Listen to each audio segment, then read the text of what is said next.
Hello! This is Adam Marcus, director of Jason Goes to Hell, and the producer of the upcoming documentary Hearts of Darkness, The Making of the Final Friday. And you're listening on the Don't Go Out There Horror Movie Review Podcast. Damn Skippy.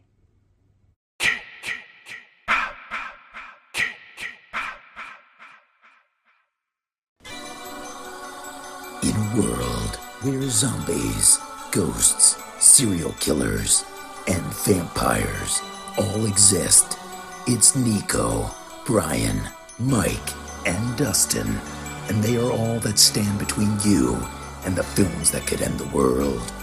Welcome to the Don't Go Out There Horror Movie Podcast. Welcome back, everybody, to the Don't Go Out There Horror Movie Podcast. Just want to thank all of our fans and listeners.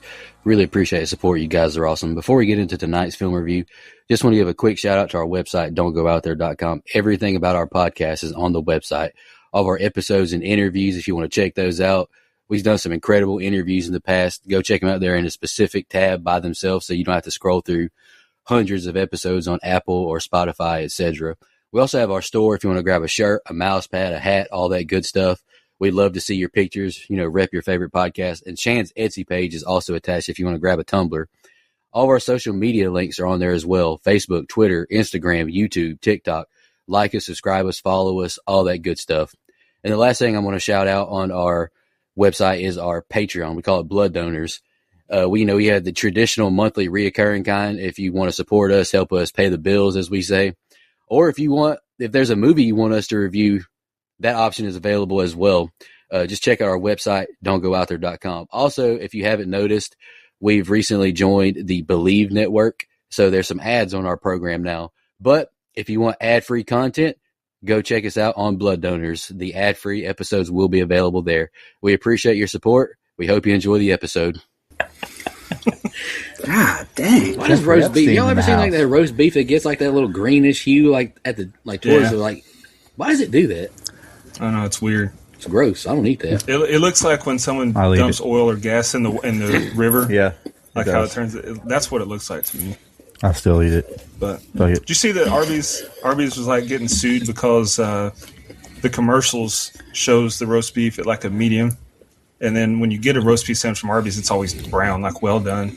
And someone's actually suing them over that, or they did. They'll probably lose too because I had them today. It could. I love Arby's, man. I like Arby's. I just don't ever go because it's not convenient to me. Yeah, that's fair. I fucking love it. All right, let's do it. Happy Friday the 13th, everybody. Welcome back. We appreciate y'all tuning in. We are continuing on in the Friday the 13th franchise. We're finally starting to go in order with these joints. We kind of started the show off many moons ago, just picking episodes, picking movies, just all out of sequence. And I know it drove Brian crazy, but we're finally going in order now. And we're going back to our roots. One of our first interviews very first interview we ever did was director Adam Marcus. He did Jason Goes to Hell. And we de facto at the end of that interview kind of just gave our brief thoughts on it and then gave a rating. But we're giving this movie a full rating and review now. And Brian, you're going to kick us off with your general thoughts and anything else you got to say. I haven't forgotten that you guys have given it you guys gave it a good rating, except for Dustin. You guys gave it a good rating back then. Don't forget. Hey, a lot of things changed in 6 years, brother. Anyway, let me talk. You done moved to like 7 different houses by now. That is true. I wasn't on the show back then, and it's probably a good thing because we'd have never got another interview after I give my thoughts anyway. Do your thing. Man, I flip-flop. Don't do that to me. I flip-flop all the time. I may like Dr. Sleep next week. Mean back then. I'm not mean. I'm just... You were mean back then. I've softened up, you're right. I know you're a softy now. Big softy. Listen, it's time for 1993's Jason Goes to Hell, the 9th in the series. I've said this many times throughout our 6 years together, but it bears repeating.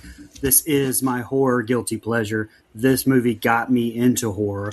I think one of our fan questions brings this up too, but the VHS box, coupled with the, really being the first unrated version of a movie to be released like this, as far as unrated goes, really sucked me in as a young age. It felt like something I shouldn't be watching. And look, I'm well aware of the hate that this one gets. I'm well aware of it not being some masterpiece. But personally, I find the body snatching aspect of the movie pretty cool. A nice little change of pace there. I feel like we get the true definition of Jason for like half the franchise, so I'm perfectly fine with switching it up some. I like the addition of the lore, such as the cluster of a timeline, and I know people don't agree, but I at least appreciate Adam Marcus trying to explain the rest of the franchise with the Deadite and demon aspect thing. I think it has the best kill of the franchise with the unrated version of the tent scene. And like I said in our Part 7 review, this is his second best look in the franchise behind 7, in my opinion. And I'm perfectly fine with being Jon Snow on this one. I also urge everyone to read Bloody Disgusting's Finding Heaven in Jason Goes to Hell, 9 Reasons to Love the Final Friday. That's a good article. And I'm definitely going to reference some of their stuff here and also Adam Marcus's documentary. We started talking about way back in, Nico mentioned it, episode 16, 6 years ago, Hearts of Darkness, the making of the Final Friday, which he's finally gotten made.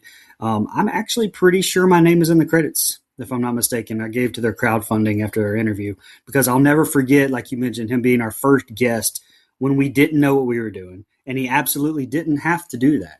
And so that honestly has always stayed with me and meant a lot to me. Now, as if I haven't talked enough, please just indulge me just another minute or two. With all of that said, this will, Nico's kind of talked about me having an announcement, but this will sadly be my final on-air episode as a regular.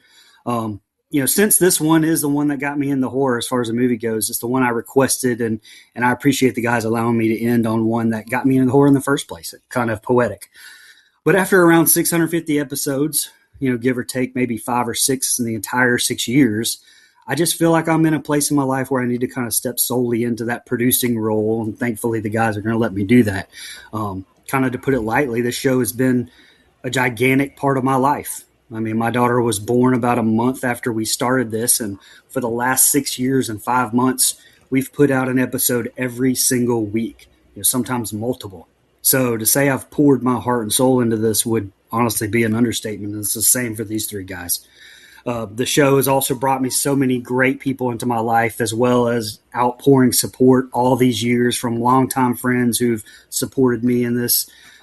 Friends like Matt and Dana and Joe and Shan and Becky and Jennifer and the whole team from Too Close to Home Pod all come to mind. Megan, C, and many, many others. And last, most importantly, my wife, Heather, who's worked around my schedule while we figured out running kids to travel ball, sports, so many other things so that I was able to do the show. And more than anything, my 3 co-hosts, Dustin, Mike, and Nico, you guys are family to me. Hell, Drew, I even think, suggested to Nico adding me to their show as just some lowly Twitter poster I made about a horror collection that I had. So one that, by the way, Nico has far surpassed now. Like, you can't hide that money. But we've been through a lot of personal stuff together over the years. I mean, we've had breakups and marriages and arguing back and forth. But, at least on my end, that relationship isn't going to go anywhere. I can personally say that my bond with these guys is something that will continue on, even after the show eventually ends one day or they relieve me of my producing duties for somebody else. But this is definitely bittersweet. Like Ricky Bobby said, I'm not really going to know what to do with my hands. But I love you guys. I love all of you listening. I love the show. It's part of me and it always will be. And hey, if the guys will have me back for special reviews here and there, I'll absolutely be around. It's just not something I can give 100% to weekly anymore at this stage of my life. Peek behind the curtain. We don't just spend 2 hours a week on the show and then record it. Like, if we only have one movie, we watch it again for notes. We do research on the film, and then it takes at least that long to record it and another hour and a half at least to edit it, on mine and Dustin's end anyway. So it's a lot of work. And for someone like me with kids, I just want to be able to take that 8.5 hours a week and just watch a, non-A24 movie or something. Yeah, I'm just kidding. But I hope everyone who stuck with us all these years understands that. And yeah, I mean, this might be the end of my weekly seat at the table, but the memories, the friendships, and the show will always be a part of who I am. So let's review this thing, and y'all can shit on my final movie pick that I picked, because that'll just be poetic. Oh, I'm going to do that anyway. Because that's just how I am. Let me ask you something. When you said that you still plan to join us for special episodes and stuff, that depends. Are you still planning to fight me next time we see each other? Because you've been saying that shit for years. I I don't know. Are we going to do the episodes in person? Because I might. And then second thing, though, I'm pretty sure that this show is how we met, right? Like we didn't even follow each other on Twitter before this, so 100%. Yeah. Yeah. So yeah, thank you. At some point, you guys will all make it up here. Then you can fight. You can use my living room as the battleground. We'll do it. We'll do it upright. I don't know. That might be slippery. It's all covered in baby oil and dildos. Come on, man. I'm not Diddy, bro. Come on. Diddy booty settle over there. Hey, that was last fucking week. Not this week. That was last fucking week. All right, speaking of like Ricky Bobby, like everything cool Brian just said, you ripped it. Damn, I do that. Of course, Brian. You're always welcome on any review that you want to join in. Leprechaun 2 next week. Damn, you're gonna miss it. Damn, that's what you're missing the very first week of retirement. Leprechaun 2, brother. But we love you, Brian. We appreciate your hard work. You do a lot. Absolutely. Us saying you do a lot is an understatement, because there have been some episodes on Zencaster where we crashed out 4 or 5 times, and I'm sure that contributed to the salt and pepper in the beard putting that damn episode together. Facts. Then you got kids crying, damn dog barking. Like, yeah, I'd be ready to crash out too. But we appreciate all your hard work for sure. Absolutely, bro. Brian. Before we get into the show, like Brian's gotten us a lot of the interviews. It's like it's a lot of behind the scenes things. It's not just us reaching out on Instagram, or like we didn't start getting these people asking us to be on the show until like the past year or so, something like that. Like it's been a lot of messages sent and getting left on scene, left on red, left on. It's not how business is done. So yeah, it's not how business is done. You're right about that, Mike. But back to the review. We love you, Brian. Appreciate your hard work, and I love you, buddy. You'll be on in the future at some point. Absolutely, man. I think I gave this movie a 6.5 back then. I think I was just riding that high. I just don't care for this movie that much. I can appreciate some things about it. I said in our Part 7 review that we did last month, like I appreciated they did something different with Tina. They went the telepathic route or whatever, telekinesis, all that stuff. But this one is just too strange, too different, too not Friday the 13th, too not Jason for me. And I'm sorry, I know you're going to talk about this, but Jason is not a Deadite. He is not hammering and hammering and making all this racket like the Evil Dead movies. It's just not. It's not what it is. And but I can appreciate Adam Marcus coming on the show. He was an awesome guest. Like that was back on Skype. We had some Skype issues back then. And he thugged it out and stayed on with us. So appreciate that, Adam. But yeah, brother. I mean, it's not going to be Cloverfield bad on your birthday, but I just don't love this movie. Like I wish I did, but I just don't. Your shirt's cool. All right, well, that shirt is fire. Yeah, I said the shirt's really cool that Brian's wearing. All right, so let me start by saying, brother, love you, man.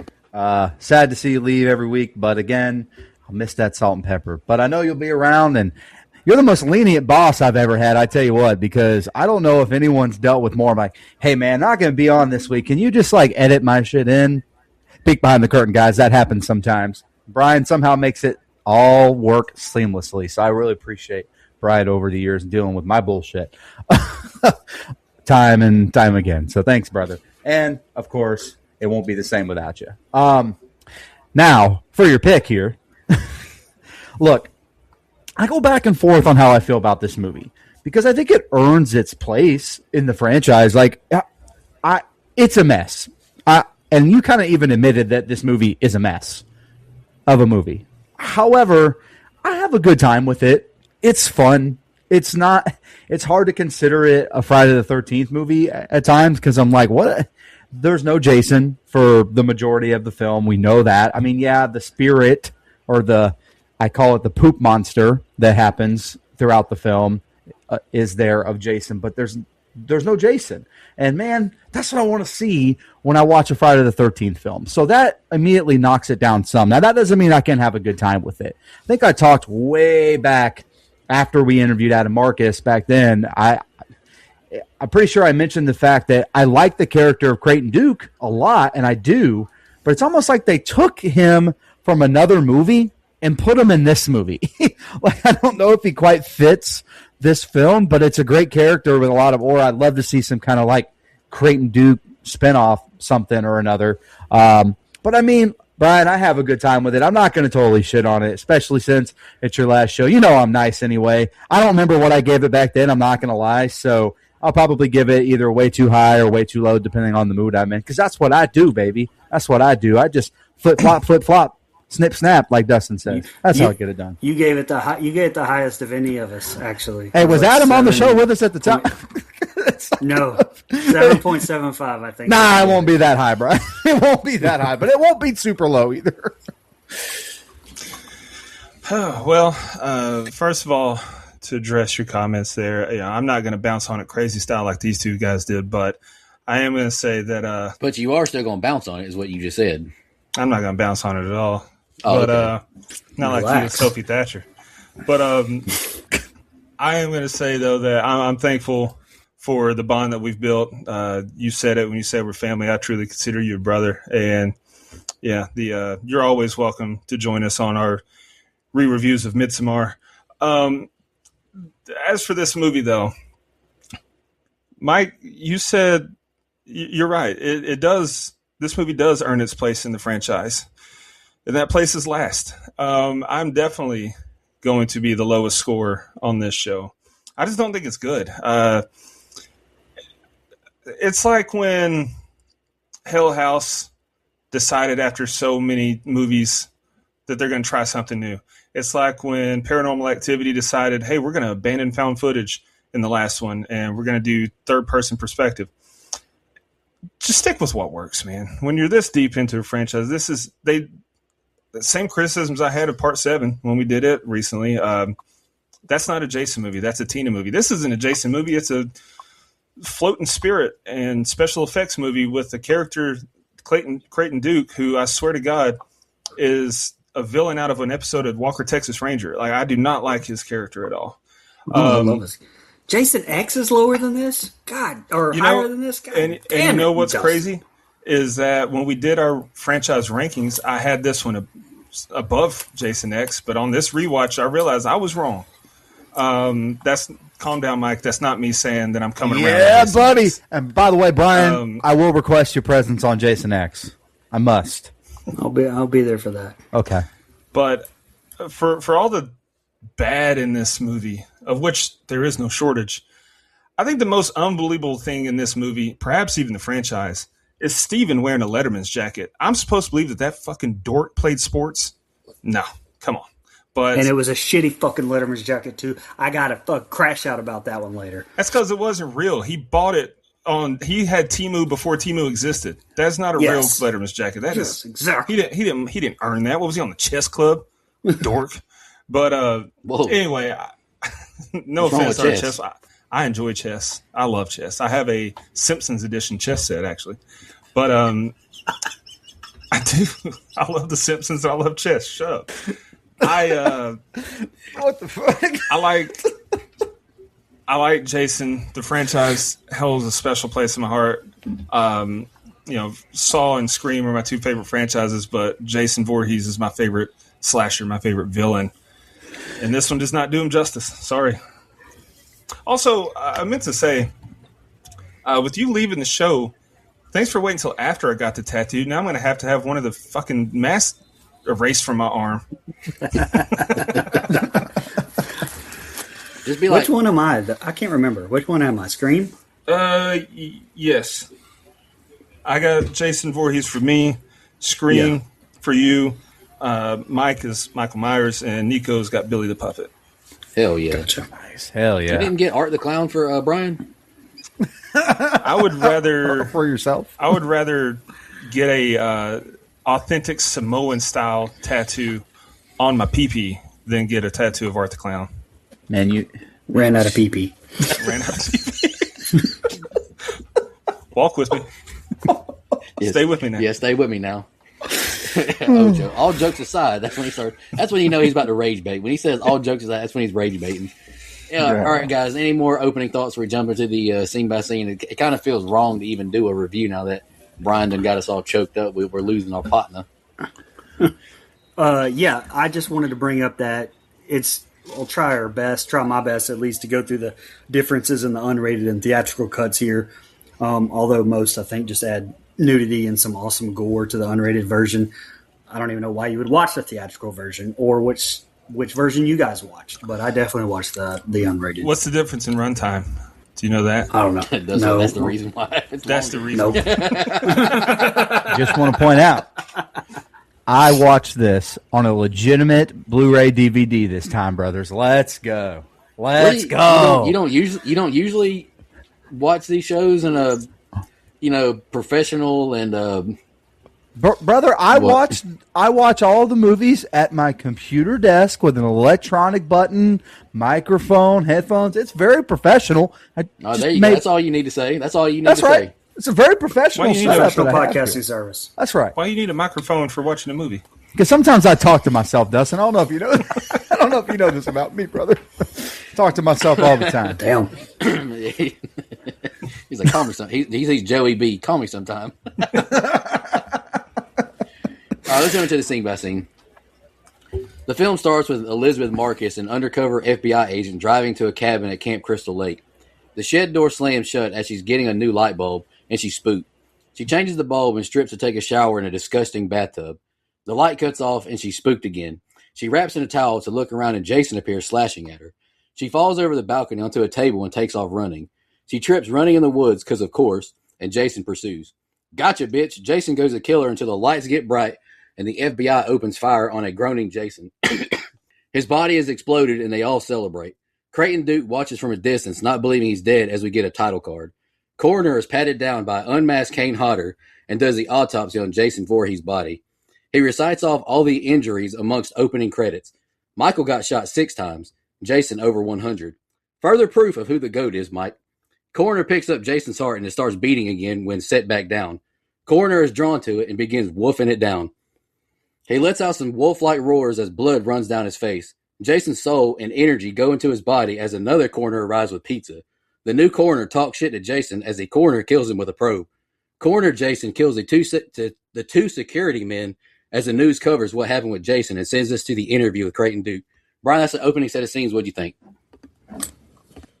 So this cold open is my second favorite part of the movie. Shout out to FBI agent Elizabeth, played by Julie Michaels. The original Roadhouse with Swayze. It's one of the best movies ever made. If you haven't seen it, shame on you. But she was also in Point Break. But respect to Marcus for this, though. They kind of pull the rug out from underneath you here. I mean, you think you're getting that stereotypical Friday the 13th movie and startup, and then holy shit, the FBI shows up and blows Jason away. I mean, let's move past the part where it's like 10 people in the FBI and it doesn't really make much sense. If this was truly the final installment as it was advertised to be, I know people, including me, honestly, wanted that basic premise like Dustin talked about, but that's not what we got. So it's definitely a rug pull here to a pretty tired pattern probably at this point throughout the 80s, almost every year, for being honest. I think in retrospect, though, to be fair, that tired pattern is what people wanted, especially for the so-called last installment. My favorite parts of this movie, though, are those same camp kills, which is why I love this one, or which is why this one is. One of the differences in the unrated version here, at 11 minutes and 23 seconds, we get a close-up of Jason's decapitated head. That's not in the theatrical, I don't believe. And last thing, another huge highlight of the movie to me, Creighton Duke. Tony Todd actually auditioned for the role of Creighton Duke, but lost out to Stephen Williams. So I love Williams in this role, but according to interviews in the Crystal Lake Memories book, Stephen Williams had a habit of flashing females on the set. So probably not good. Probably not good if true. That's sexual harassment, buddy. What a creep. Sorry. The reporter, the last thing here that we're going to go over this, the reporter asked about the last time Duke saw Jason. Duke replies that it was about 3 years ago at around 18 minutes, 20 seconds, where the set of scenes ends for us on the unrated version. But that's actually in reference to Duke's backstory that Marcus cut out of this. Duke's sister was killed by Jason at Crystal Lake 3 years prior, and I think that would have added a lot more depth to this character, had it stayed in. But nobody asked me. I love this open, though. I always have. Yeah, I actually think this opening set of scenes is probably the best part of the movie, top to bottom. I mean, there's a lot of fun, good stuff here. One, I like how the open feels like any other Friday film that you could step into. Like it lures you into that old friend. All right, we're back. We have that same score, same camp, like, or that camp vibe, all good. And I will say, a woman who dies here in the beginning, I put in my notes, she'd be hot, but the Mets hat's not doing it for me. But then she, never mind, she's good to go. I said this before, I'm pretty sure, whether it was our Friday franchise ranking or whatever. I just hate the look of Jason in this movie. And for whatever reason, it doesn't look like Jason. Now, take note of this, because when we get to Jason X, I'm going to contradict myself like I always do, because I like the look of that Jason in space. So just sorry, I'm going to be a hypocrite like always. Just the way it is, man. And I like the creativity here where they pull the rug out.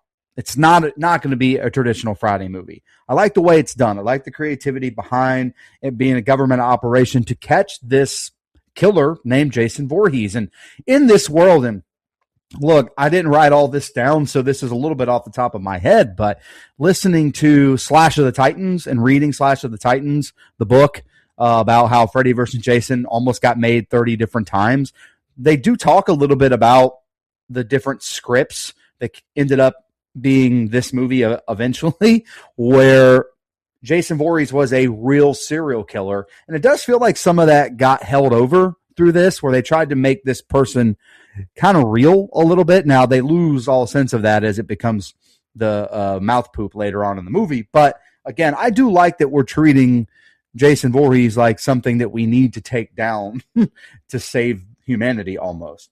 And there's a Kane Hodder as a cop cameo that I thought was fun. I don't like the decision to keep slicing the opening credits with this scene. Just show me the scene.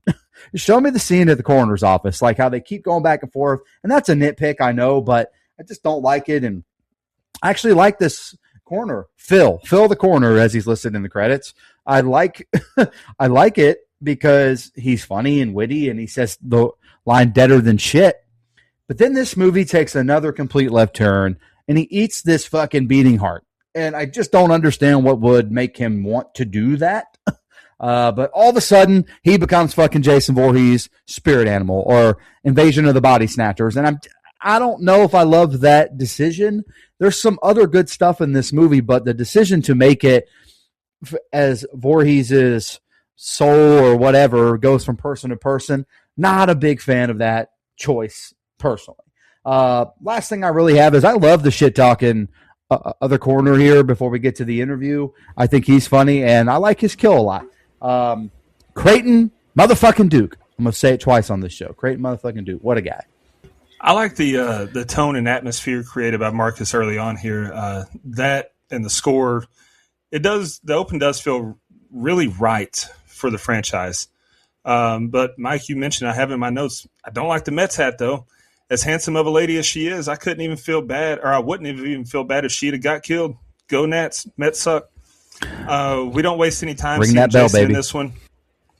No. His look is disgusting in this movie. Those ratty hairs hanging onto his scalp looks like a lollipop that's been dropped on the carpet. Not a fan of that. But then it gets a little ridiculous to me. You got FBI agents popping out of everywhere and rappelling from trees and unloading an ungodly amount of shots on him. And then despite the explosion clearly being behind Jason, he gets blown up. I'm not a fan of that whole sequence, especially not the Mets fan woman ninja rolling while she's wearing a towel. God, that annoyed me. The opening credits were interesting to me. We'd have some credits with an intense score and then go to a scene without the score and then back to the credits with the score and then back. It was this interesting decision. I don't necessarily dislike it. I don't know. It was unique. Buddy eating Jason's heart and growling like a dog. That was another interesting decision, though, one that I did not like. I mean, he didn't even eat it with a nice Chianti and some fava beans. Nor do I like the flying orbs entering his body. The whole Jason possessing people thing, that just whole idea is just a miss for me. But I do like when the coroner walks by the mirror and we see Jason's reflection. I think that's cool. Like, definitely spell it out for us, because what the hell are we watching? But yeah, that's Jason. It's just not the best open to me. We're at Creighton Duke's private training facility, and he uses an absolutely wild comparison of a little girl in a pink dress with a hot dog going through a donut to Jason. That flabbergasted me. Duke says 500 grand is his fee if they truly want Jason dead. The anchor offers Duke the money if he can provide proof he's dead. Joey B says people are going to be flocking here. It's business time. Creighton tells Diana he needs her help, and the police chief gets ticked at Duke, shit-talking him about his girl. Duke tells Diana Jason is coming for her daughter, as he's escorted out. Diana tells Steven to come to her house at 11 so she can tell him the truth about her daughter. Steven is jamming out as he picks up some hitchhikers. He takes them to Crystal Lake, and he drops them off, but he refuses to join even though a cute girl really wants him to stay. The three warm up around the fire after some skinny dipping, and the couple goes to the tent. The couple foreplays as Alexis goes to pee. She's killed by the Jason coroner with some quick slashes. Deborah asks David if he's got a rubber and goes to pee. She tosses the rubber outside and sexy time commences. She gets on top and is killed with a fence post that's impaled through her back and cuts her in half. He screams as he's killed off screen. I'm pretty sure that's going to be everybody's favorite kill. My favorite kill. Brian, what'd you think about that set of scenes? Yeah, best in the franchise. Whoa, Whoa, you need to calm the fuck down over there. Starting out here with the Duke interview, definitely got the Jaws reference when he said for $500K, you get the mask, the machete, the whole damn thing. Definitely referencing when Quint demands $10,000 to kill Jaws. For that, you get the head, the tail, the whole damn thing. So I'll call it that. Also, Diana dating this old ass chief. What? She's your only lady, chief, because she hasn't had a taste of the Duke yet. That was a great line. We also meet John LeMay's Steven here. He's fine, but when you find out the original plan was to have this character be Tommy Jarvis, hopefully not wearing a Bobo Letterman jacket, it's kind of frustrating because that would have been so much better, in my opinion. Which all goes back to the rights battle and why these few New Line films weren't called Friday the 13th, only Jason. They only had the rights to certain characters, apparently, which the only people who suffer are the fans, man. That's always the way it goes, right? And it always drove me crazy how Diana just doesn't tell Steven what she wants to tell him instead of setting up a time to meet when literally not a single other person is in that diner but those two at that moment. It fucking drove me crazy. I'd also like to point out that Steven's, like I mentioned, shitty ass fucking Letterman jacket makes no sense. There's not even a letter on it at the beginning here. Somehow a letter pops on it later. And then there's just some weird symbol on the side here that turns into a number later. Like, apparently none of these film students who make these movies ever did anything but theater in high school. So it's just fucking ridiculous. Not as ridiculous, though, I think, as Alexis, because that's the name of the redhead in the car who you don't ever really catch her name, who literally has never met Steven, but kisses him and basically tries to seduce him into staying with three people that he doesn't know and go skinny dipping. So that sounds like a trap, brother. It sounds like a trap. So it's a good call. I'm bailing out of that one. When you got it, you got it. There you go. Now, we end the set of scenes with, like I said in my open, what I consider to be the best kill in the franchise, honestly, especially in the unrated version. You see way more of it, which is kind of crazy considering how much the theatrical really does show. But there's more after the ripping up of that body, a little more nudity, the usual. So it's worth it to me. But shout out to the effects team, of course, K&B Effects. Greg Nicotera's just legendary team. I thought the practicals on this specific kill and on a lot of kills in this movie were amazing. Yeah. So as much as I've hyped up Creighton motherfucking Duke last time, he's a creepy guy sometimes.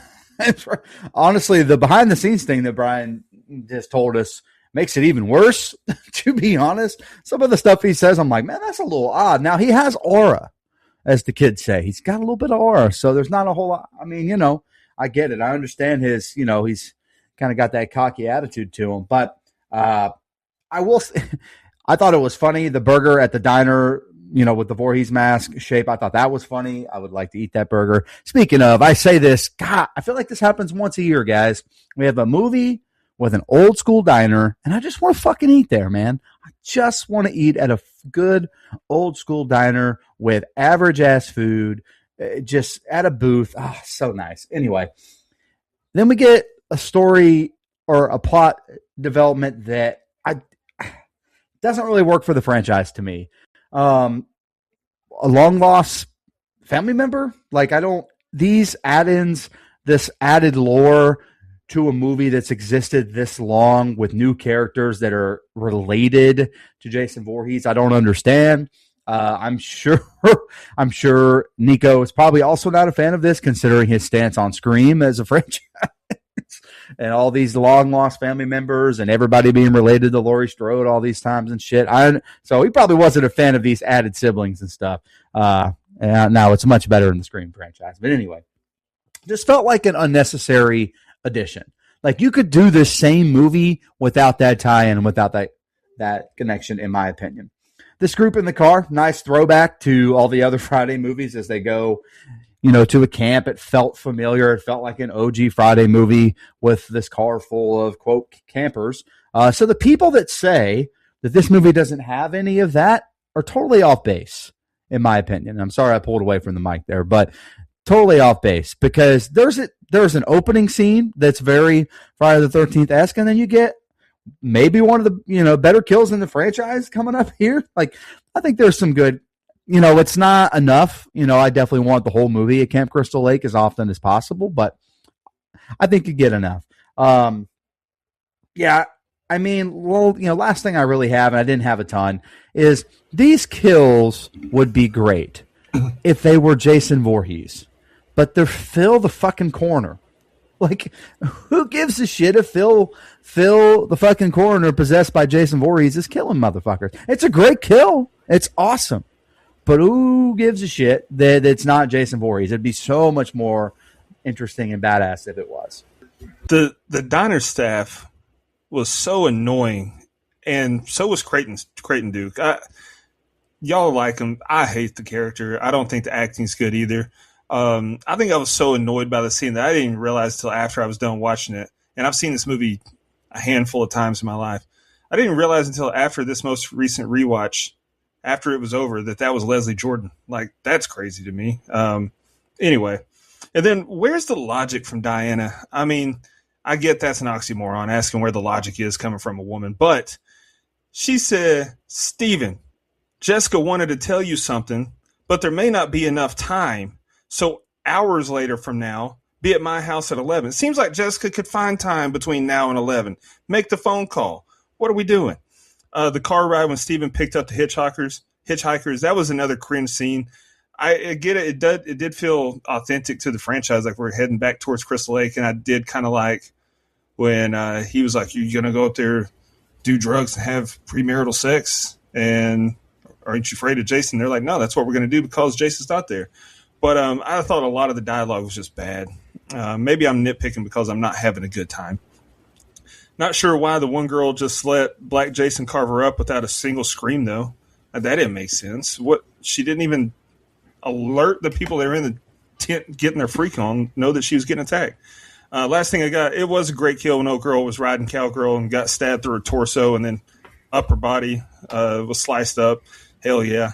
But it's just immediately followed by her fella getting killed off screen. That sucked. Like, what are we doing? Why are you going to show us such an awesome kill and then give us an off-screen kill? Anyway. Maybe Brian can chime in on this a little more, but I saw in the dead meat kill count that whole tent scene got added in afterwards just to, kind of give it more of a Friday the 13th feel. Do you know how much of that was added in? Was all of that added in, Brian? Do you know for sure? The scene with them going skinny dipping and that whole thing was added in. I think the tent kill was always going to be there, but I think like them getting naked and going skinny dipping and then running back, I think that part was added later because of them not having enough camp feel kills in the woods. Yeah, basically. In the woods. In the woods. Let me tell you something. We go back to Joey B's and Diana goes outside and is spooked hearing a dog barking. She's scared by Josh the cop, and they chit-chat about her relationship as another diner worker arrives who's killed by Coroner Jason with her head crushed in the door, and it's kind of just shown off screen as well. Coroner has a dude bound up as he sharpens a razor and creams up his face. That was crazy. He leans over and spits the Jason slug into his mouth. Diana gets a call from Jessica, and she says she doesn't want to see the baby daddy. Josh Jason arrives and attacks her. She gets a gun and shoots him in the noggin. Jessica calls the sheriff as Diana is grabbed by Josh. He tries to slug her, but Steven arrives and tackles him. The two squabble until Josh grabs a knife sharpener, I think that's what it was, and tosses it into her back. Josh sees Jason's reflection, and Steven stabs him in his back, and he falls out of the window.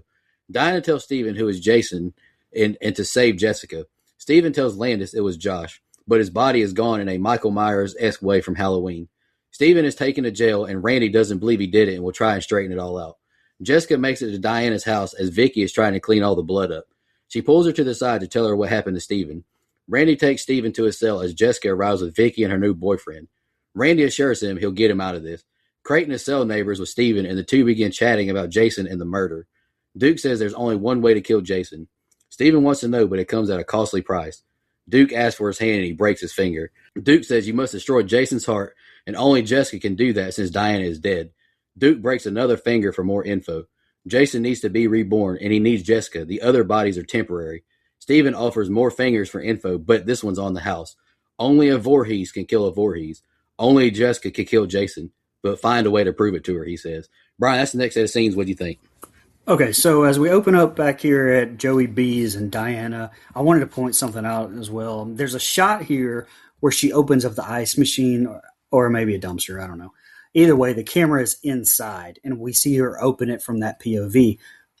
I think that this shot's really effective, but I've seen online and some other, I don't remember where I've watched some things, I can't give them credit, but where it gets made fun of all the time because it's apparently like the first shot you learn in film school.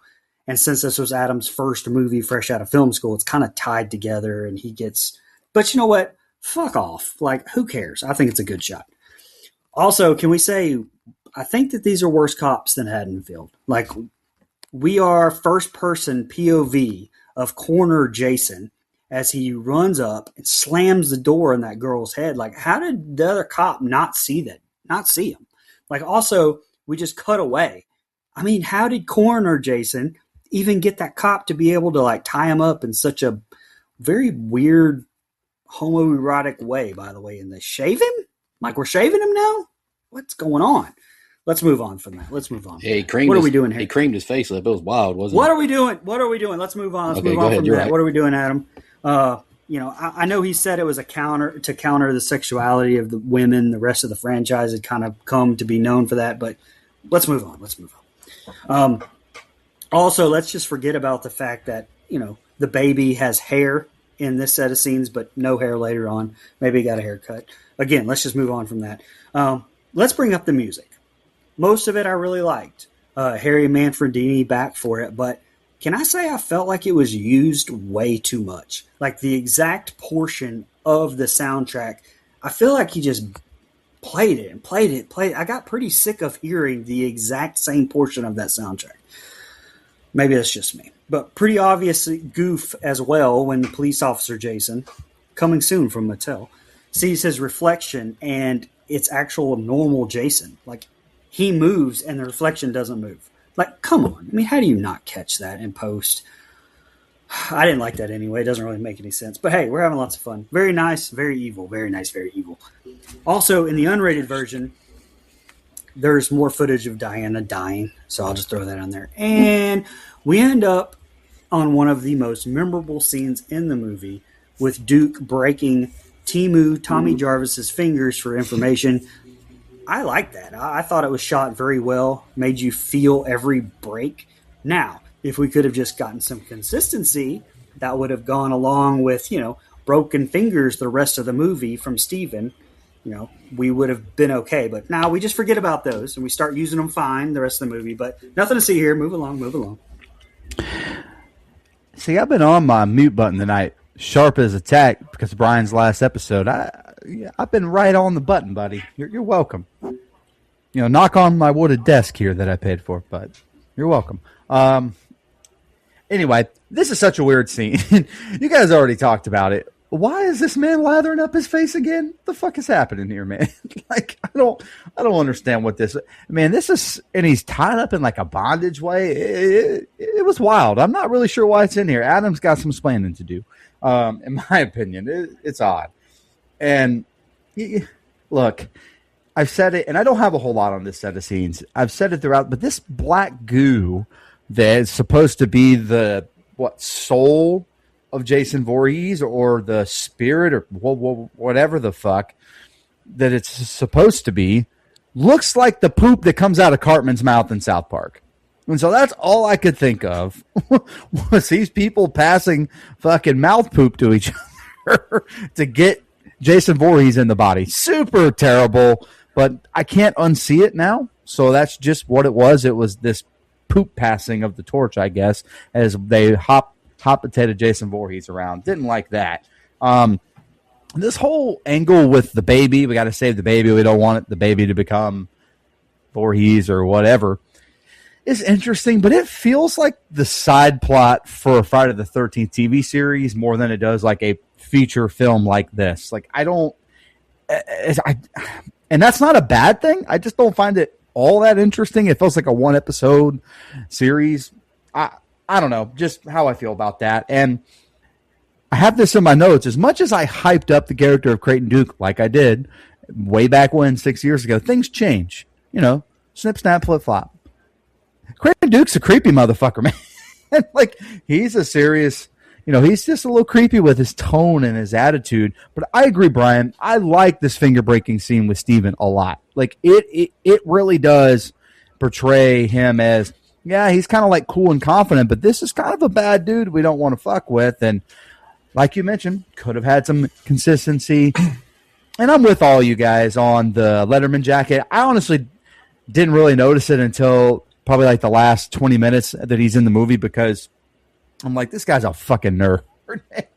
He doesn't know how to wear a Letterman jacket. The big letter on the side looks like the fucking A from Easy A with Emma Stone instead of an actual fucking Letterman's jacket. Good night, man. Anyway, I will say the coolest thing Steve does, last thing, is to get out of the cell, he uses a little bit of wit and smartness, which at least this movie doesn't have every character be fucking stupid like most Friday the 13th movies. So I'll give it that.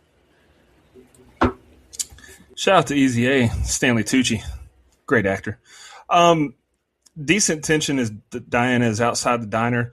Just knew something bad was going to happen to her, but we get a false jump scare from the cop that, honestly, I don't mind. I don't know. That usually probably would have pissed me off, but I thought that scene was actually solid enough. I'm not a fan of him being strapped to the table. If that's supposed to be Jason possessing the corner, to me, other than the homoerotica stuff that you mentioned, it just doesn't fit Jason's MO at all. Like, not even a way to get his new body. Like, why would he strap him to the table and shave his face? That's weird. I like Diana seeing Jason's reflection in the mirror when she's getting attacked. Normally, I would hate that, I think. But in this movie, I like it probably because there's so much stuff I don't like that, like I said, so let's look for some positives. Example, something that I hate. The baby xenomorph coming out of the sheriff's mouth. What was that about? Why? Or the poop monster. You're right. It did look like when the poop was coming out of Cartman's mouth. Also, Steven shows up and saves her. But then, typical woman, she just stands there and watches him get ragdolled. He saved you. Grab the gun. Women.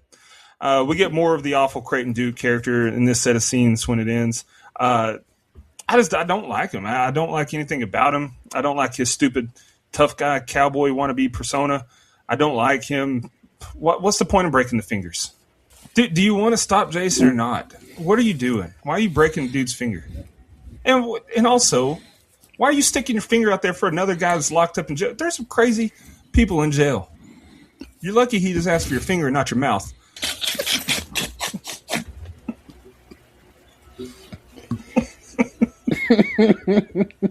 What the fuck? Oh, God. Are you done? I'm done. If that shit would have happened, I'd have turned this fucking movie off, and I'm like, I'm not reviewing this shit. This is wild. All right. Leave it in. All of it. Pause. God damn. What the fuck? Yo. Mute him. Oh, God. All right. Steven is yelling for Randy and snitches that Duke broke his fingers. And does he act like his fingers are broken for the rest of the movie? Because I don't think he does. Because he'd be grabbing the shovel and the rake and all that. Hey, man. Hell yeah.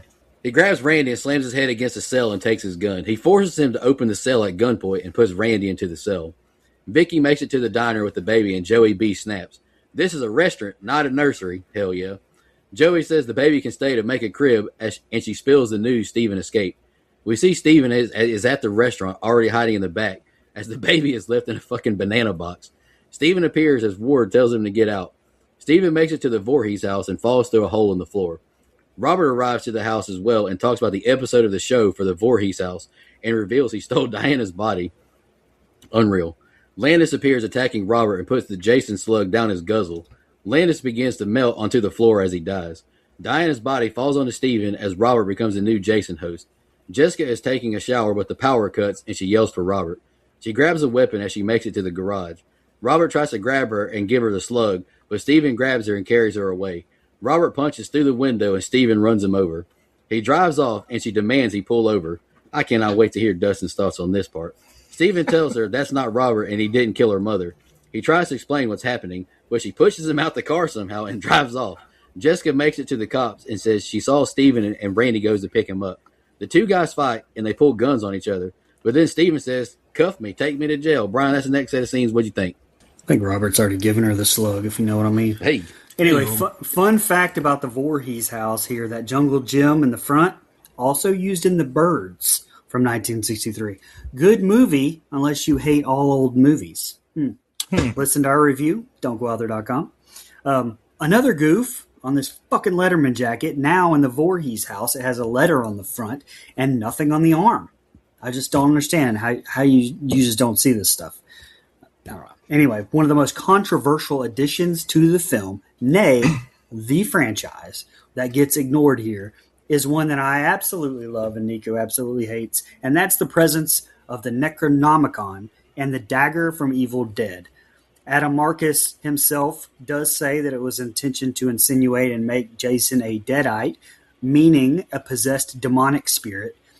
He said in our interview, I believe, stating that Jason's mother made a deal with the devil by reading from the Necronomicon to bring back her son, saying, quote, "This is why Jason isn't Jason. He's Jason plus the Evil Dead. And now I can believe that he can go from a little boy that lives in a lake to a full-grown man in a couple of months to zombie Jason to never been able to kill this guy." So, yeah, in my opinion, Jason Voorhees is a deadite. That literally fixes the entire franchise. And now it's canon.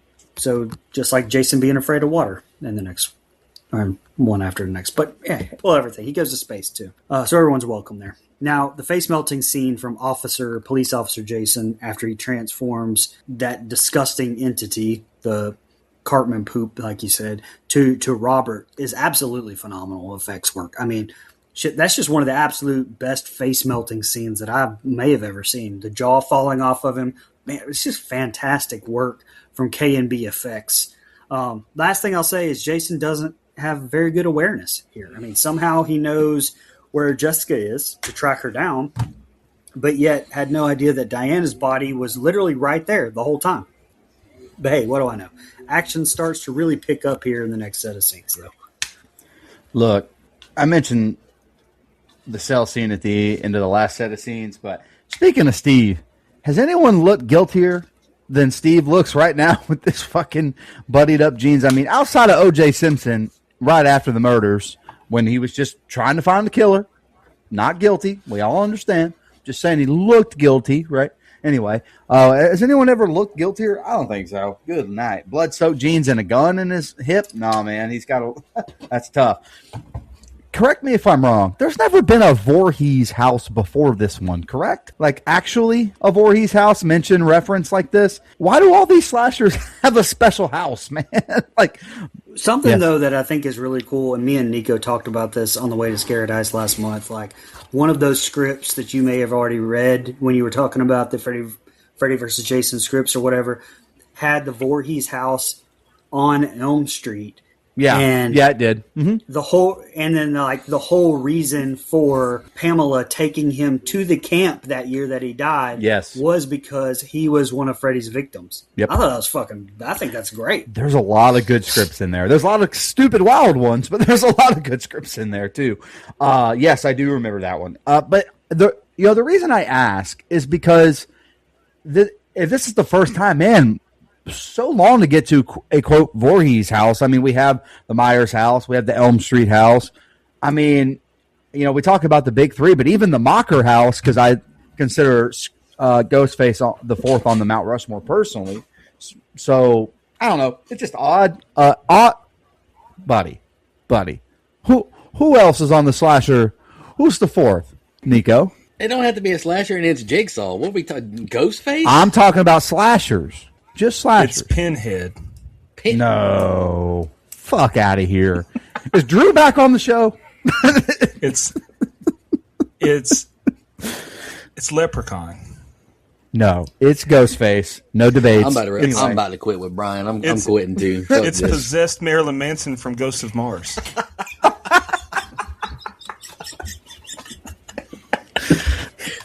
I back that one. Oh, Jesus Christ. Anyway, whatever. I'm going to move on. The transfer.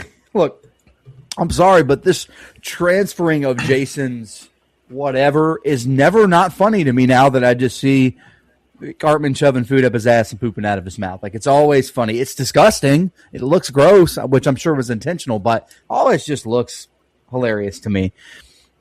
Shout out to Steve again, though. I know he's kind of a bit of a nerd, but he ran this motherfucker over like it was the WWE and a bald man with a goatee. All right, he just run that motherfucker over with a car. If you don't get that reference, Stone Cold was ran over with a car. Goldberg was ran over with a car as soon as he got to WWE. So bald man with a goatee, you have no shot. Adam Pearce, you're next, buddy.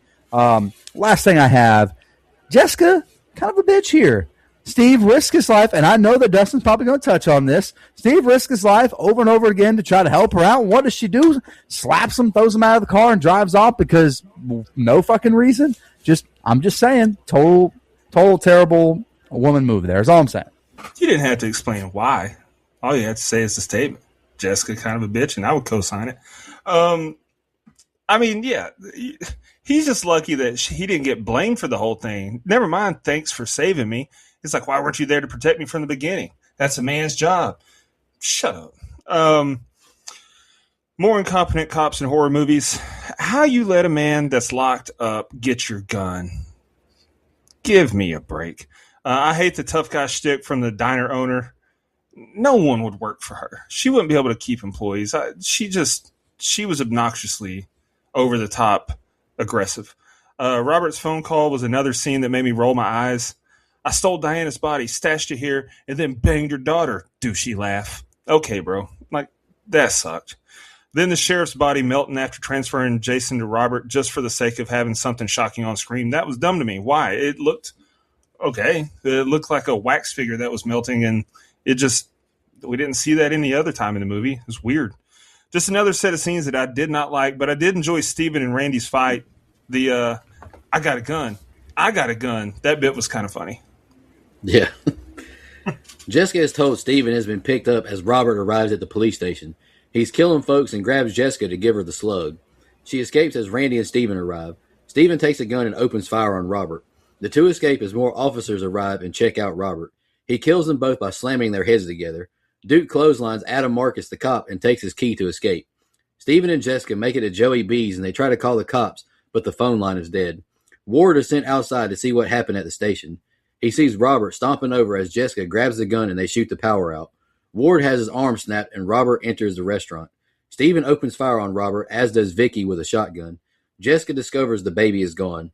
Lord have mercy, Robert grabs Shelby and deep fries his head. Joey B is killed with a vicious elbow to the mouth.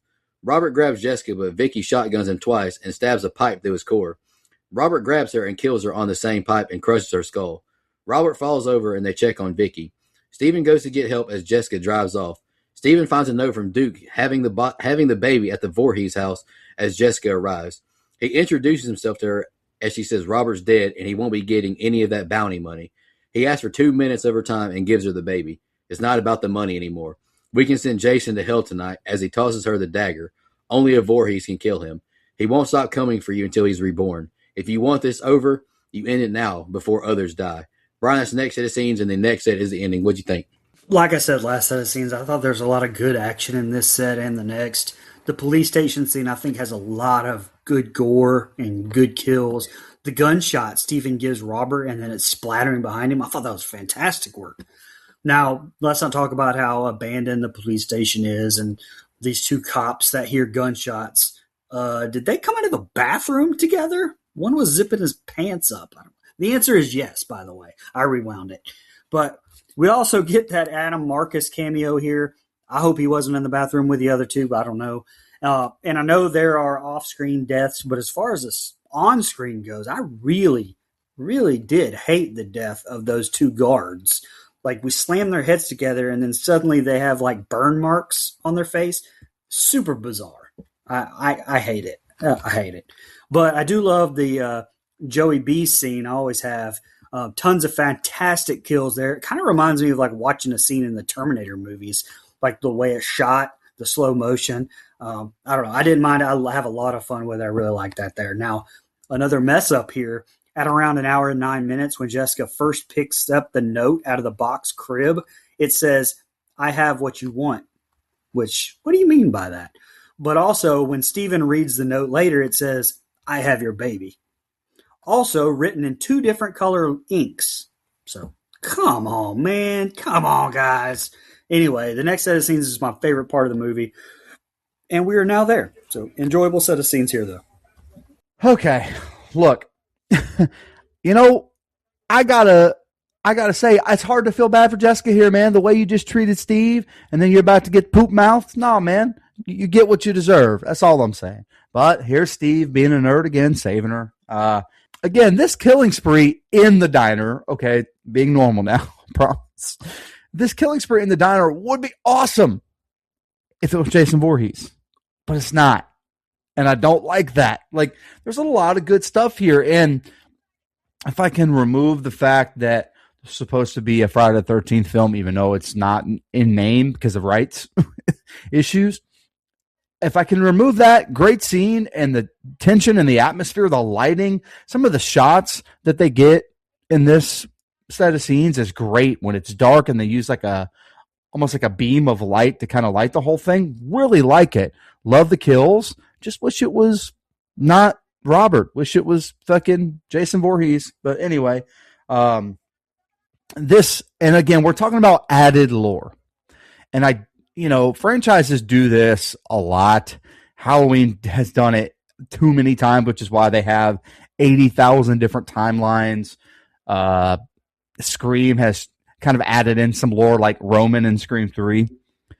This thing where only a Voorhees, who we'd never met before, can kill Jason Voorhees with this certain sword thing, I just don't like. I just hate these added layers of depth and lore from a writing standpoint. And again, I'm not critiquing everything that Adam Marcus did. Again, love him and love what he did for our show back in the day, but I don't like these added layers of lore. I just don't.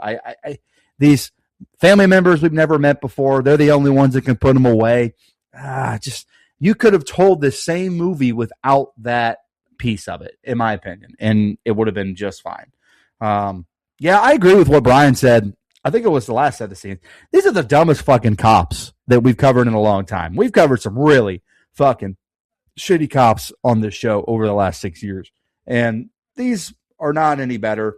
This thing crawling out, last thing here, Dustin, this thing crawling out and being like a form that crawls instead of the poop monster was fucking disgusting, man. Like, worth it because we get to actual Jason finally. Not for long, but we at least get another scene with Jason Voorhees. But it was fucking gross, man. That looked, I hated it. Anyway, that's all I had. Steven jumping through the cuffs was ridiculous. And why did he knock Randy out? Why wouldn't Randy take action there? That annoyed me. Robert smashing the two cops' head together was also ridiculous because how did their faces get so cut up from that? Like we saw Hulk Hogan used to do that all the time. Come on. The scene at the diner was another bad scene. Just annoying characters. And then the tracking shot of the bullet as it takes out the power. That was corny to me. I don't know why. That particular shot. I like a lot of the directing and cinematography in this movie, actually. But no, not a fan. Creighton, surprised, annoyed me again. Mr. Always About the Money suddenly decides it's not about the money anymore without any real development. Okay, why the change of heart, bro? then what the hell was that knife morphing into a sword about? Come on, man. That's some Terrifier stuff. I mean, that's literally in Terrifier 3, I think. Or 2. One of those god-awful movies. Whoa. Anyway. Whoa, relax. Same quality of movie as this. Whoa. I'm ready for the ending. Whoa. Do not disrespect Terrifier 2 like that. I'm just kidding. I know you're going to disrespect it. I'm going to do that anyway. Because that movie might actually be worse than this one. All right, here's the finale.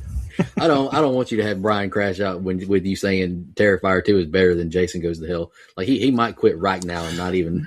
But, I mean, in fairness, it's like, oh, that 3-day-old fish fillet produced a certain type of diarrhea that was slightly better than that 2-day-old Taco Bell diarrhea. It's like, okay, it's both poop from butt. Mute this man. Ban this fucking guy. 60 days. All right, guys, here's the finale. Ed makes it to the diner seeing all the carnage. He gets jumped and possessed. We're at the Voorhees house, and Ed isn't possessed, and he's killed. Randy is actually possessed and grabs the baby and tries to give it the old Jason slug. Steven appears and cuts his neck open. He falls over, and the Jason creature exits his neck and crawls all over the floor. Steven tosses it out the window and checks on Duke. Jason crawls up Diana's cooch, Evil Dead style, and the real Jason emerges. Duke yells, "Get the damn dagger," and cuffs Jason. Jason grabs Duke and bear hugs him, but doesn't kill him, and he doesn't die according to Adam Marcus in an article, so he's not dead. The dagger falls outside, and Steven tackles him out the window. Steven whacks him with a rake until Jason gets it from him and whacks him with it. And I did say whacks a little too much. Jessica grabs the dagger as Steven whacks Jason with a shovel. Jessica appears finally after Steven takes an ass whipping and stabs him through the heart.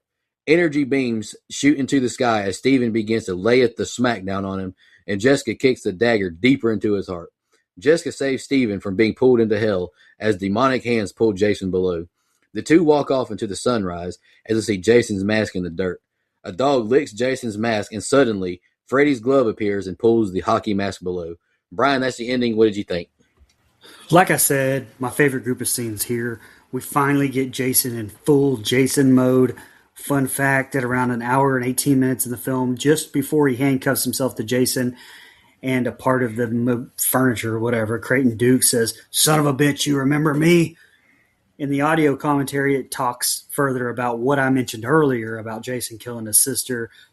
This is what led to Duke's career at bounty hunting. Again, not sure why that was cut. But lastly, let me end talking about the scene that got me into horror, which is me riding on a bus in elementary school, riding to my grandparents' house, and I hear two kids talking about this movie and talking about how Freddy's glove pops out and grabs Jason's mask. You know, knowing these characters from pop culture, I mean, it sounded just so freaking cool. I mean, besides the Universal monsters, like bringing icons together, like this was never even really a thought before. But this scene triggered something in me that had me reading, like we mentioned, Freddy vs. Jason scripts that I find in AOL chat rooms and things like that for a decade, and me wanting to watch scary movies, which the closest I would ever get to that beforehand was listening to Elvira on the radio on Halloween. My neighbor and best friend would recreate this scene for our home Freddy versus Jason movies. We would record on the old VHS camcorder, not even the mini tape one, the full-size VHS one.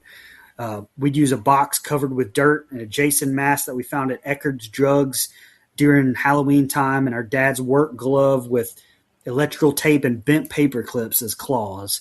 So if it wasn't for this movie and the ending of this movie in particular, nobody would have ever heard my voice on this damn show. And, you know, that's why it never gets old. Anytime I see this movie and how cool, especially this scene at the end here, I still think still holds up. Jessica here with the biggest fumble since Cam Newton didn't fall on it in the Super Bowl. I mean, good Lord, get the fucking sword in your hand already. Don't look at me like that. It was a bad play. Fall on the fucking ball, Cam. Anyway, moment was too big for her here just for a bit, but she goes and totally redeems herself. Now, look, I hear you, Brian. This scene with Jason outside going to hell literally is a little ridiculous and over the top. However, it looks cool. It's fun. I have no problem with it. For me, it just doesn't like fit in the Friday lore. But if you remove that for a moment, and I'm not some Friday purist, right? Like Halloween, sure. Scream, sure. Friday, not one of my like top franchises. So yeah, go nuts. Play in the sandbox or outside of it. Go to space. I don't care as long as it's fun. And I think it's a fun closing scene where they literally drag him to hell. And I don't remember if this was confirmed anywhere, but when he's being dragged down, and Brian may have the answer, is there like little Freddy laughs as he's like, it sounds like a gargle in the background. It kind of sounds like it. So I like slowed it down and listened to it a little bit, but I couldn't really tell. Anyway, so Jason goes to hell, and these two, Jessica ends up in Steve's lap, and what a weird time to kiss. Just feels like a really weird time. Like, all right, you're hot now. I love you. Let's kiss. Like, oh, all right, man, I guess so. Last thing I have, and I agree, cool ass closing shot. That part never does get old. Obviously, I didn't see it until much later in life, and knowing the backstory that it was just kind of put there willy-nilly, right, by Adam Marcus, talked about our show, like kind of almost hoping that, now that we have the rights under the same umbrella that we can do this, let's go ahead and do this, because as I mentioned in my first set of scenes, the Freddy vs. Jason script was in development hell for over 10 years. So the fact that we finally get a little bit of a tease here, I think is really, really cool. It is awesome. Love the way it's shot. The only bad thing is the first time I ever saw this movie, I thought that the dog was going to piss on that mask and bring Jason back to life like he did Freddy. That was going to piss me off. But it didn't fucking happen. Thank fucking God. Duke falling through the trap door was funny enough on its own, but Jessica getting distracted, letting go of him, causing him to fall and be impaled took it over the top. Like, I laughed a lot. Randy being the new Jason was bizarre to me because up until that point, Jason hadn't talked or acted anywhere near normal in the other bodies. And so when he's like, no, I'm here to save you, and then he's actually Jason, that was weird. Then the little creature crawling around the floor sounded like an injured Pokemon. That was just terrible. And, of course, it crawled up Diana's cooter cat. I mean, why not? And somehow it turned her into Jason's actual body, and he turned into early 2000s Rey Mysterio when he came up through the floor. Who's that jumping out the sky? Jason Voorhees, ho. Here we go. Then I'm to believe that handcuffs were enough to even temporarily contain Jason. Really? We watched him punch a guy's head off of his shoulders in the last installment. What are we doing? Duke asking Jason if he remembers him is dumb because that implies that we should remember Duke from another movie, or we should have learned more about his backstory here. Like you said, they cut that backstory out, but they should have either left that in or cut this line. Steven hitting Jason in the face with a shovel was funny, but not as funny as the visual effects when Steven punched him in the face after he got stabbed with the dagger. The little red orbs flying out with every punch, that was outrageous. So was the beam of light coming out of the ground after Jason got pulled under. There's just no need for it. Like, I get it, it's the early 90s, and this is technology that is cutting edge, but it does not age well. It looks like crap. The tease at the end with Freddy's glove was the best thing in the movie. And even though it was a false start, 5-yard penalty on the offense, I thought it was cool. That's all I got. All righty. Let's jump into our social media comments and questions. Real Matt Sears commented, I'm doing Instagram. He said, top 5 VHS box covers of all time. Really popped off the shelf in the old video rental stores. I will agree. It's got a really cool cover. Like the cover will definitely catch your eye. Dana Tucker 73 commented, this movie is poo. Looking forward to the review and fun facts because it's bad, so it'll be a good listen. And then Brian replied, if it had Brandon Sklenar in it, I bet you would have liked it. Shake my head. And she said, you goddamn right. Hey, shout out to Brandon Sklenar, one of the best looking dudes working right now. Very handsome. Hey, he's a handsome son of a gun. All right, back to Instagram. Ass_clap commented. Love the name. One of the most ridiculous opening scenes ever. This one has to be the worst one in the whole franchise. Oh, okay. Goddamn. All right. Niece_384 commented, the only good thing about this film is the post-credit scene with a laughing emoji. I'm assuming she's talking about the Freddy and, is there a post-credit scene? I missed it. I'm assuming no, that's what she's talking the Freddy about. Okay. And the ban her, though. Ban that last guy, too. Ban them all. We got one more, and you'll probably want to ban her, too. Miami Flavors commented, I'm looking forward for this review because this one is, in all capital letters, not one of the best in the franchise with the sweating emoji. Banned. Out of here.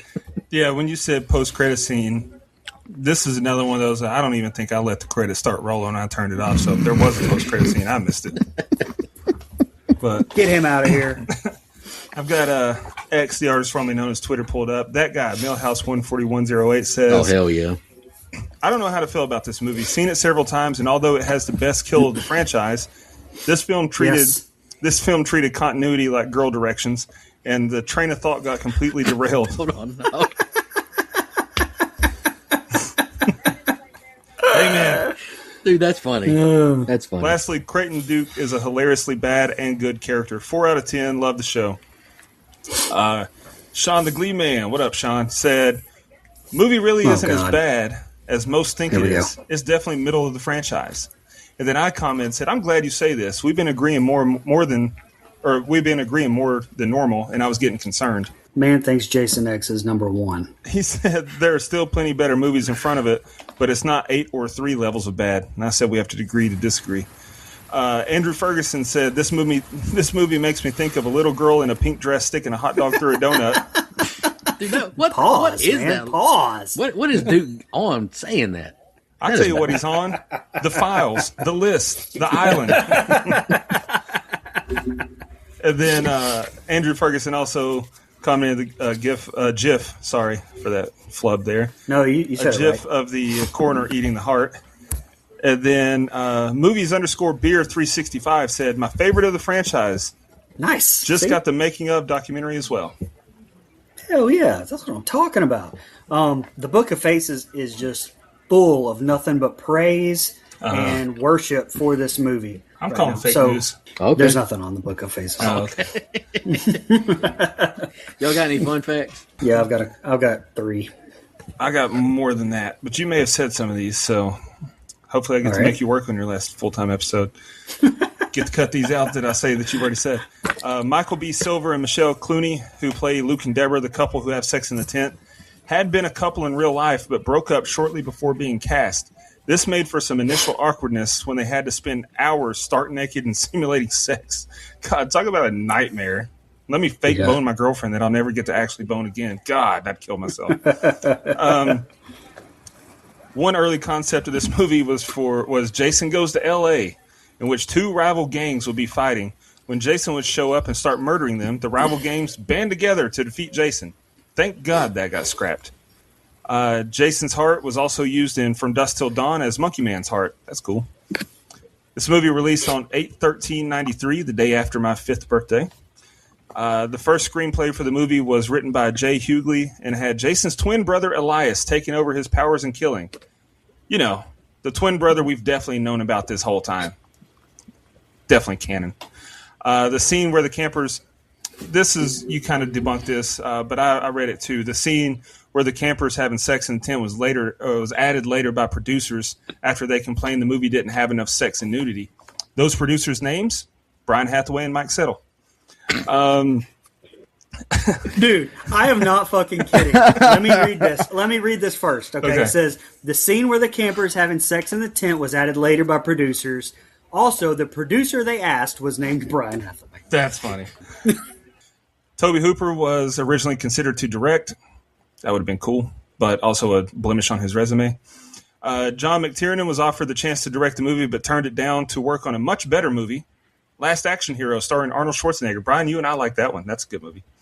The last one I've got, Kane Hodder was in The Devil's Rejects with Paige Falkenberg Jr.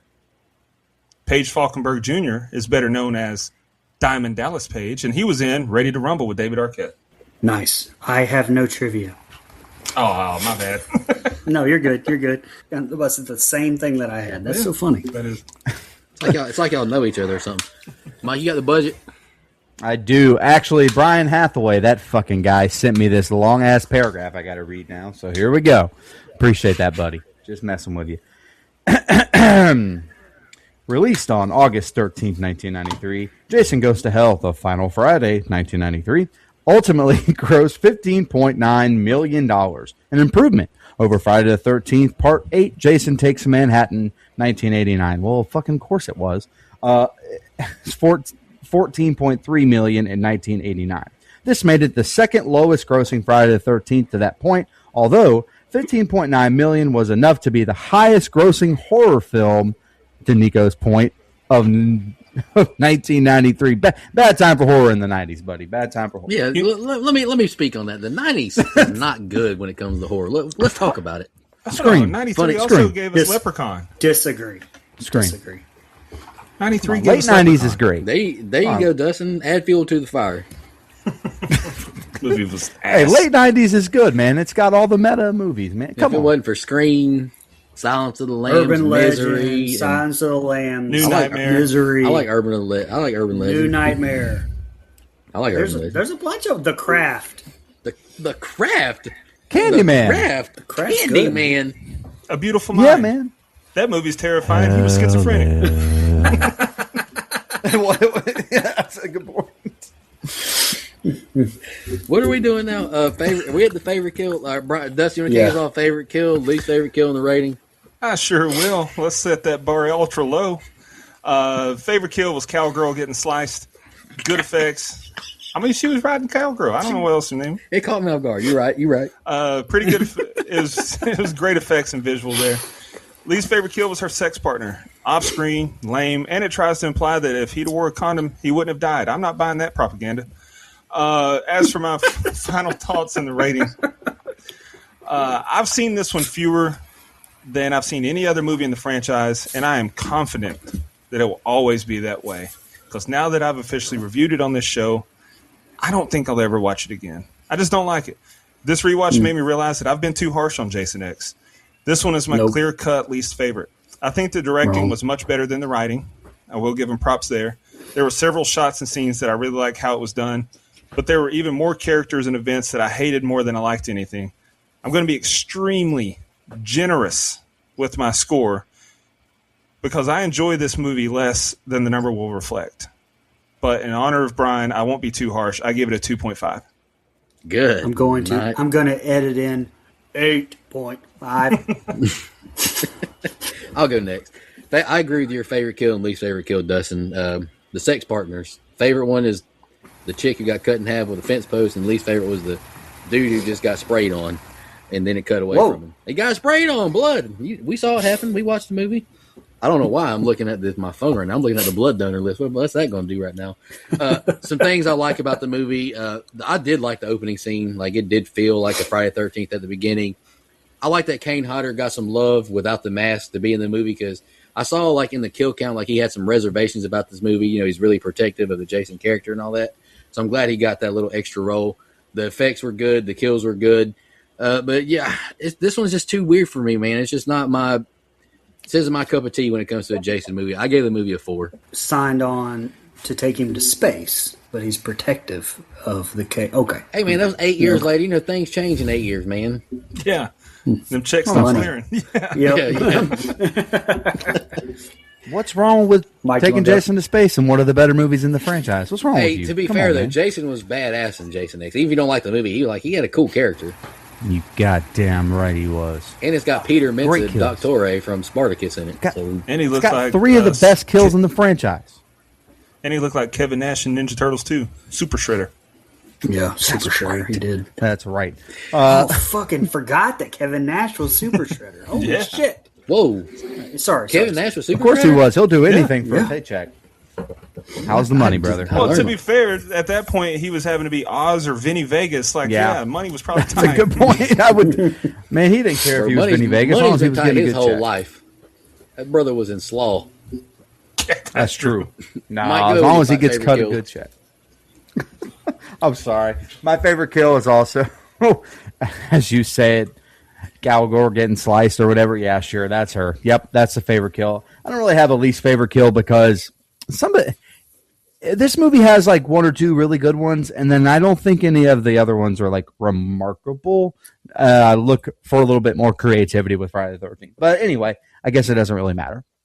Look, I have a good time with the movie. It's the perfect runtime. Okay, it does some off-the-wall things, which I will always appreciate somebody stepping out and doing something different, hence why I'm a fan of Jason X. So I don't mind them not following the same beat-by-beat note as every other Friday the 13th movie. However, some of the choices they make just aren't for me. I talked about the poop mouth stuff. Don't really like that. Don't like Invasion of the Body Snatching stuff. Just not my cup of tea in that way. But there is a lot of good here. It's a fun time if you just kind of remove the fact that Jason's really not in this movie except for the very beginning and the very end. If you remove that fact and just watch it as a standalone slasher, it's a fun time. I like some of the characters. I don't like a lot of the other characters, which is why it's okay because they get killed on screen. So I'm okay with that. As Brian's last episode, I couldn't just totally hate on this movie, and I honestly don't hate this movie. It's somewhere in the middle to the lower part of my franchise rankings still. Like you said, Brian, I think I gave it a 7.75. Things change in 6 years. I will not be doing that this time, but I did give it a 6.5. 6.5. That's probably higher than I. Yes, you're still the highest on the show. All right, so Even over you? favorite kills. Yeah, that's great. That's Damn, awesome. I love it. that's awesome. You did it. You were higher last time too. Oh, Hell yeah, brother. my favorite kill, best in the entire series, the tent kill. Although Deputy Josh was fucking awesome too with his face melt. My least favorite kill was slamming the two heads together, the officers that were fucking each other in the bathroom right before, apparently. Well, they both came out of the bathroom together and one was zipping his pants. I don't know what to tell you. You do pee in a bathroom, but go ahead. It was weird. They wrote the script. They could have had him come out different times. It's weird. It's so hypocritical. Girls go to the bathroom in packs all the time. Well, these two were in there packing. All right. Oh. Anyway. Whoa. All right, go ahead.